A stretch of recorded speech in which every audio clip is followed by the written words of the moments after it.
ট্রাফিকের দায়িত্ব পালন করতেছে মোশাররফ বিজয়নগর মোড়ে। সব ছাত্ররা এখানে ট্রাফিকের দায়িত্ব পালন করতেছে। তো এর মাঝে আমাদের মোশাররফও আছে, ওকে দেখলাম হঠাৎ করে এইখানে ট্রাফিকের দায়িত্ব পালন করতেছে। আর আসলে ট্রাফিক পুলিশ থাকতে যেমন হয়, ওর চেয়ে বেটার দায়িত্ব পালন করতেছে ওরা, ওর চেয়ে বেটারভাবেই সব কিছু হ্যান্ডেল করার চেষ্টা করতেছে। তবে খুব কষ্ট করতেছে আসলে এই প্রচুর গরমের ভিতর।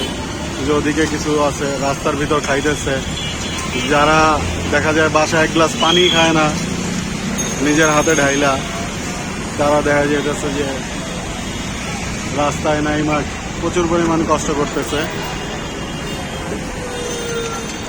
এই রাস্তার ভিতরে এদিক বসেই তারা খাবার টাবার খাইতেছে। তো আসলে এই হচ্ছে দেশপ্রেম, আসলে দেশের প্রতি ভালোবাসা।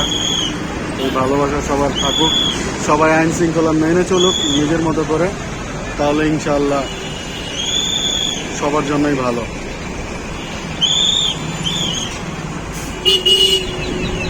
এই কষ্ট বাংলাদেশ পুনর্নির্মাণের জন্য আশা করি ইনশাআল্লাহ আমাদের যেই আকাঙ্ক্ষা তা ইনশাআল্লাহ পূরণ হবে। অনেক ভাইয়া অনেক আপুরা নাইমা আসছে রাস্তায়, ছাত্রছাত্রীরা।